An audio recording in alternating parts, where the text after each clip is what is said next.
You know how people say, trust your gut? Yeah, I used to ignore that advice too.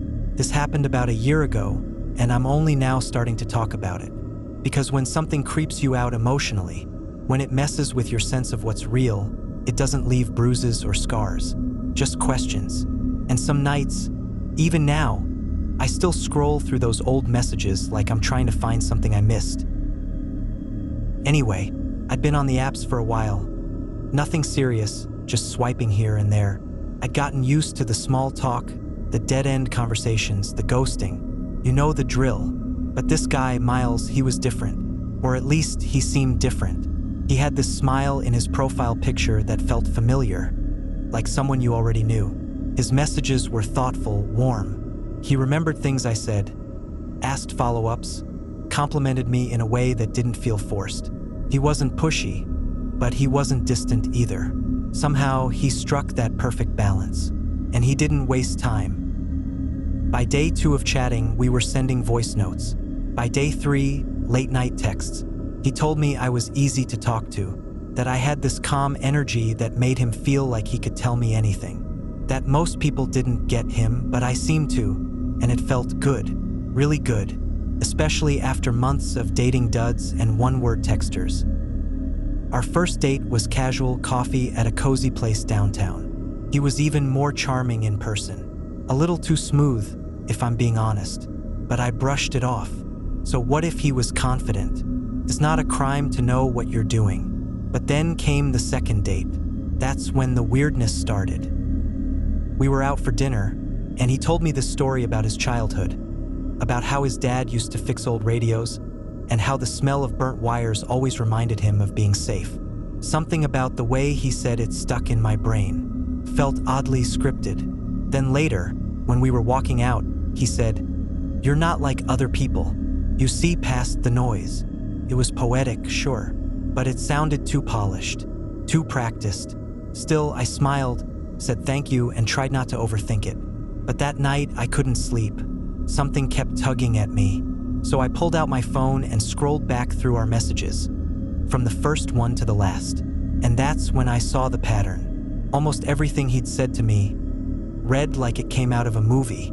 Not in a romantic way, more like he'd downloaded it. I picked one of the more unique lines he'd texted. Something about mirroring someone's soul when you finally feel safe.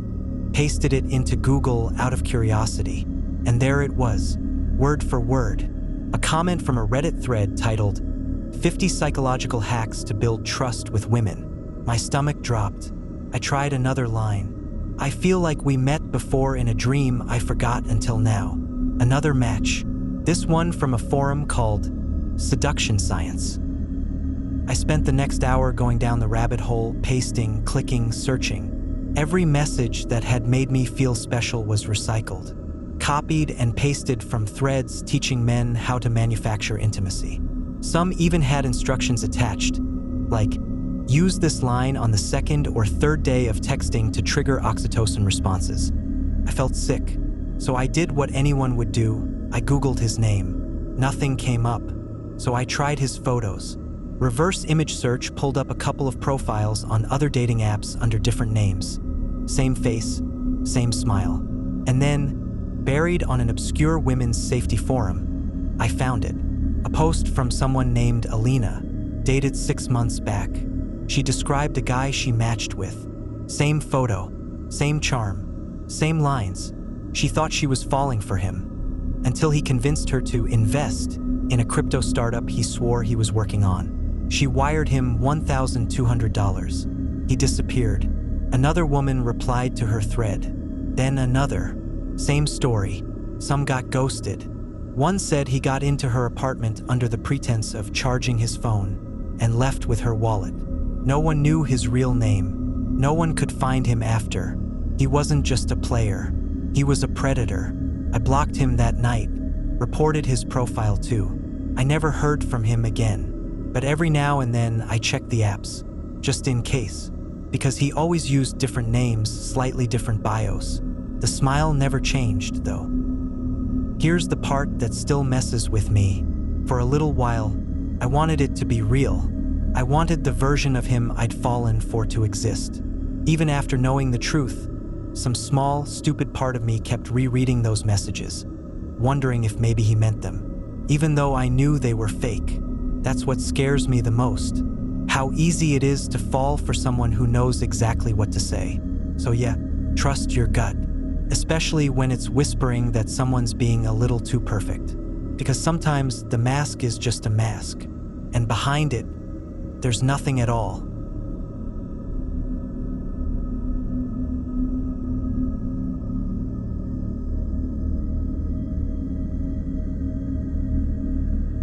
They say ghosting is just part of dating now.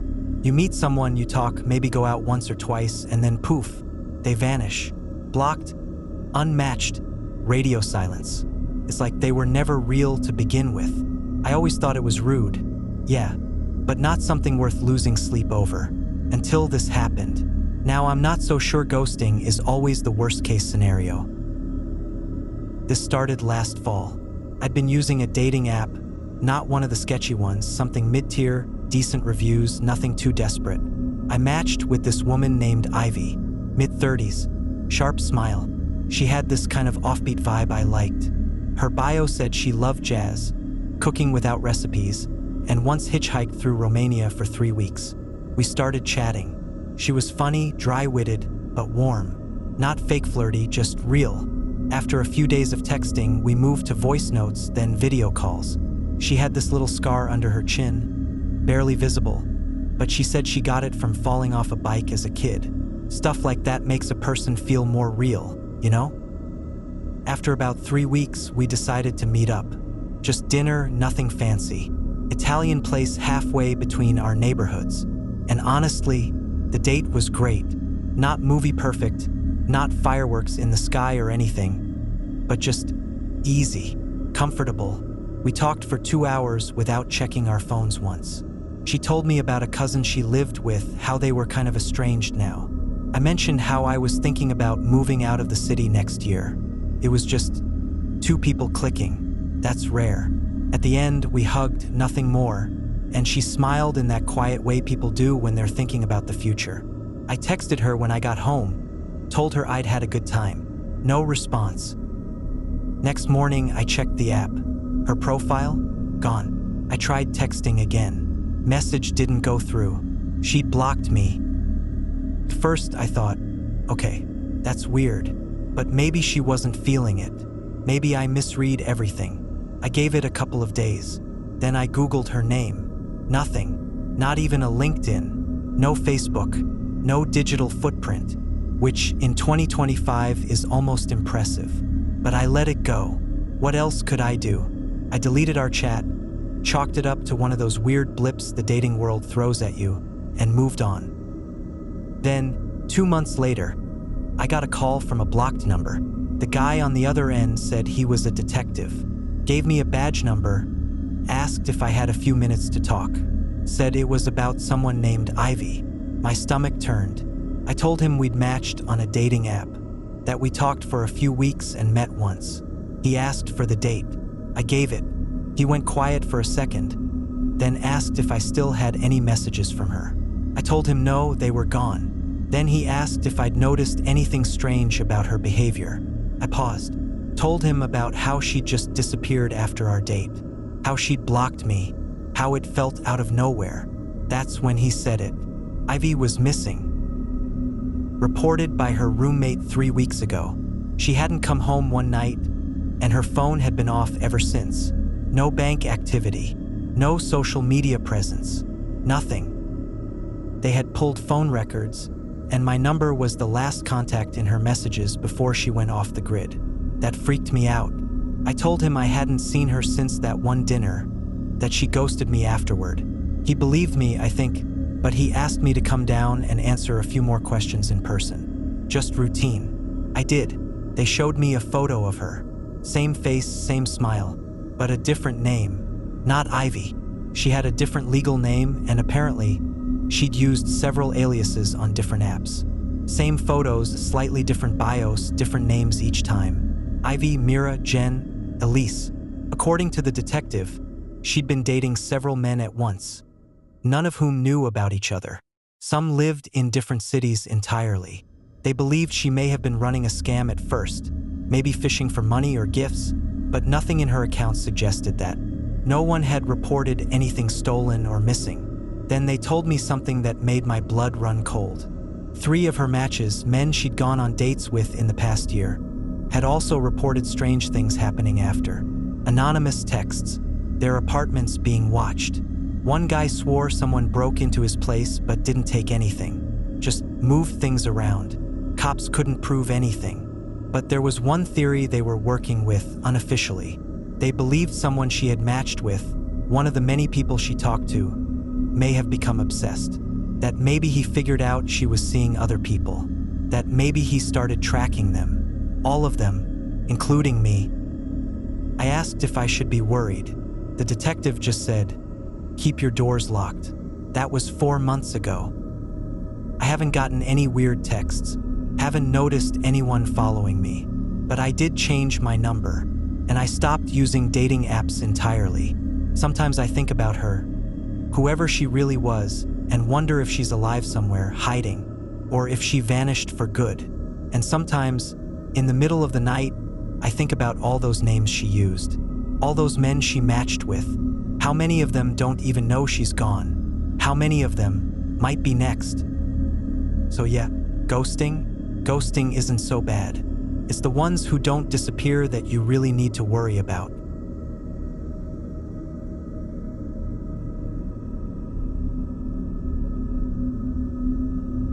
If you're drawn to tales like these, consider subscribing to Spectral for more chilling entries waiting to be uncovered. And if you have your own haunting story that you'd like featured in an upcoming compilation, we'd love to hear it. Just email us at spectralentries@gmail.com. Now, let's get back to the video.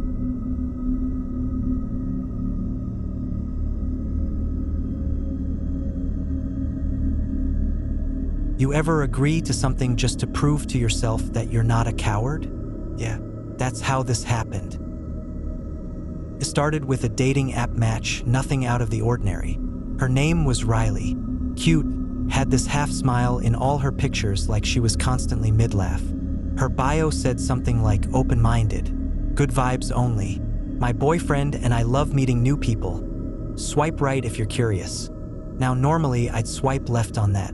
Not because I judge people for that stuff, but because it's just not my scene. But I'd been in a bit of a rut. Few months since my last relationship ended. Friends all busy. And honestly, curiosity gets loud when you're lonely. So I matched. Figured I'd talk for a day or two, get a vibe, maybe ghost if it felt weird. But Riley was cool. Like actually cool. Easy to talk to. Funny in a dry, kind of observant way. She had a way of making it feel normal, you know? Like this wasn't some big, weird thing. She said her boyfriend was quiet, more introverted, but supportive. That they both liked connecting with people, especially other guys who were open-minded but hadn't explored that kind of thing before. I asked her if it was some kind of test. She laughed, said no, just a fun idea. Still, I stalled for a few days, until she messaged out of the blue on a Friday night and said they were having wine and watching a movie, and that I could swing by if I was bored. And again, curiosity, loneliness, that little voice that says, what's the worst that could happen? Turns out, plenty. They lived in a townhouse on a quiet street, tucked in the back of one of those developments where all the buildings looked the same. It was raining when I got there, just a light drizzle, but enough to make everything feel extra quiet. Riley opened the door, smiling like we'd known each other for years. She looked just like her pictures. Brown hair in a loose bun, oversized sweater, barefoot. Her boyfriend, though, completely different vibe. His name was Matt. He was already sitting on the couch when I walked in, and he didn't get up to shake my hand or anything, just gave a tight nod and went back to sipping his drink. Riley gave me a quick tour of the downstairs. Kitchen, bathroom, living room. She kept saying things like, make yourself at home, and we're chill, no pressure, but something about it felt staged, like I was a guest in a play, not a person. We sat on the couch. She poured me a glass of red wine. Matt didn't say a word, just sat there, eyes on the TV, which was playing a movie I didn't recognize. Subtitled. German, I think. I tried making small talk. Matt gave short answers. Riley kept the conversation going, but every time she touched my arm or laughed at something I said, I could feel Matt watching. Not obviously, not aggressively, just noticing. After about 20 minutes, I excused myself to the bathroom. Not because I needed to go, but because I needed a minute to breathe. The hallway was narrow, dimly lit. I closed the bathroom door behind me but didn't lock it. And as I was washing my hands, I heard them talking. Not yelling, just a hushed. I leaned closer to the door. Riley's voice. "He's not like the others. Matt, this one's not gonna fall for it." Something clattered, maybe a glass. Matt again. "You pushed too hard." My stomach dropped. I dried my hands fast and opened the door as quietly as I could. The hallway was empty. The living room was just around the corner. Their voices had stopped. I slipped my shoes back on, grabbed my jacket from the hook by the door, and walked straight out. Didn't say goodbye. Didn't close the door loud enough to tip them off. Just walked to my car, keys already in hand, and drove off before they could even notice. My heart didn't slow down until I hit the main road. That night, I couldn't sleep. I kept checking my rearview mirror, my phone, my locks. I didn't hear from Riley again. No messages, no unmatched profile, nothing. She just vanished. A few weeks later, I mentioned it to a coworker, told the story like it was some awkward date night tale. He went quiet. Then he asked if I'd heard the rumors. I hadn't. Turns out there were whispers online, Reddit threads, private Facebook posts about a couple in the area who targeted solo guys from dating apps. No proof, no arrests, just stories. One guy claimed he'd been lured into a threesome and filmed without consent, then blackmailed. Another said he'd woken up groggy, missing his wallet and watch, no memory of the night. The police reports were vague. Nothing stuck, but the pattern, always a woman first, always an invitation to their place, always a boyfriend watching, and always something off. I deleted all my dating apps after that, changed my number, still get a weird feeling when someone smiles too wide on a profile picture. So yeah, next time someone says they're looking for something fun and different, maybe swipe left. Curiosity is only fun until you realize you're the mark in someone else's game.